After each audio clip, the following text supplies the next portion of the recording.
Do you have the same feeling with me that like I could spend hours on my phone scrolling on like short videos on YouTube, on Instagram, on TikTok, on Xiaohongshu? But the moment I turn it off, I put my phone away and I couldn't even focus on my work or on the academic study for like more than 10 minutes. We keep like focusing on other people's perfect life in short videos, but our personal problems that exist in real life are still there, still waiting for us to solve. For me, at least for now, scrolling on my phone actually is not a relaxation. I call it digital vagrancy. And that was really horrible because I clearly remember like when I was a kid, I was really a bookworm. And every day when I went back home from school, actually I would like go straight to my study and like pick up different kinds of books, including like my favorite, I still remember, the like a set of encyclopedia in China. I remember each book was this thick and this big. And in the whole set, it has like 4 different books. I was so into reading Chinese classics like《西游记》《红楼梦》《水浒传》跟《三国演义》. And I enjoy reading like long or short novels, no matter it's romantics or about like family life or the different phases and any like big countries can go through. Since I'm reaching like 40s, I couldn't remember every book I read as a child, but I clearly remember the feeling that I enjoyed reading. I believe this lasted for at least like 7 or 8 years until I reached like higher grades in middle school. And all of a sudden, I fell out of love of books. There is not much change in me actually, and I blame it for the education system in China. I don't know like whether it's universal in different parts of the world, but that is in China, the day one you get into middle school, reading books is just like a transaction. You read what's in textbooks. So you read for better GPA, you read for like getting a good grade on test, but we never learned that actually we could read for fun, read for pleasure. Only recently I just came to like realize something really profound. A whole generation of us, at least for like those like born after 90s or Gen Z generation, we end up reading only in school. And that's really terrible. Here's the reason why when you graduate from school, actually the reward would be taken away. Reading feels like work. If not getting paid, no one wants to work that much, right? Since there is no reward when it comes to like choosing between like reading and like playing with my phone, you choose what? Of course, I would choose phone. And that's kind of like frightens me. For me, actually, I was a straight A student. Like, actually, I got my PhD in language acquisition. So, like, I assume myself as a like good learner, but that's good only on the level of academic studies. It's really horrifying for me to admit that at least in the past like 8 or 7 years, I didn't pick up any books that have no relationship with my work. After I got my PhD in 2015, except my work, I'm not getting any better. In my mind, I have this idea. As my age is growing, my wisdom should be growing as well, right? But it doesn't happen, so I have to do something to change that. And that's probably the key reason why I restarted to read. And believe me, this journey, this experience is nothing easy at all. You know, I'm such a big fan of social media and I am a content creator online. I couldn't live without social media. So that's really crazy. I got this period detoxing period and I overcome it in approximately a month. And here are my 2 secrets. And if you also feel a little bit tough in the beginning, like hope these 2 tips can help you. The first one is don't force yourself to read anything deep, anything like profound.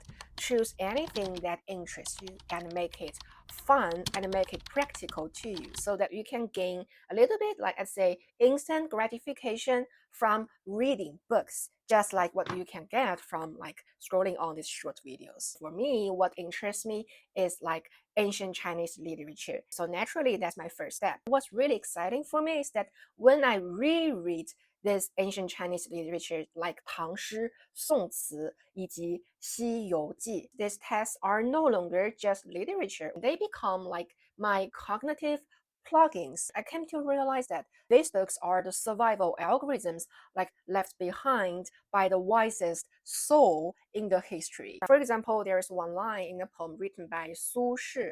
It's 不识庐山真面目，只缘身在此山中. It refers to the mindset that when you get stuck in, zoom out. The reason why you can't see the big picture of the mountain, it's because you are like standing inside of the mountain. So for the lessons I'm learning from reading books, I kind of can like apply them into my practical life and help me solve problems that actually exist. So I think I should keep doing this. This reading can bring a lot of like fresh perspectives and positive outcome to my own life. The other reason why I started Max Chinese Reading Club is because like I understand myself so well. Actually, I love reading for sure, but I'm also addicted to my phone.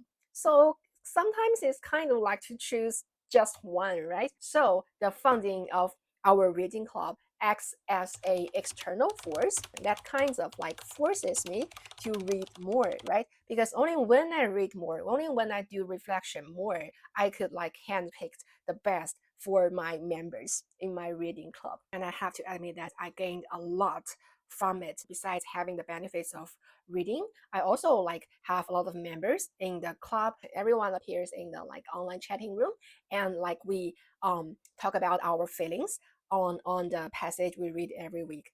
And I really enjoy this process of communicating with people like all around the world. We may have different nationalities, we may have different genders, we are maybe at different ages, right? But what we share is our passion for reading, our passion for like personal growth, and passion for learning Chinese. For now, our like reading club has been like operating for more than a year, and personally, I read about like 2 or 3 hours a day. So here comes the question from many of my members actually, like how do I find enough time to read? What I learned was that if I carve out a little bit time throughout the day, it all adds up. For example, my habit was like when I get up, I would like allocate around 10 minutes to 15 minutes to read something like full of energy to motivate me to start a new day. And when I was driving on my way to work, I would listen to the audiobook.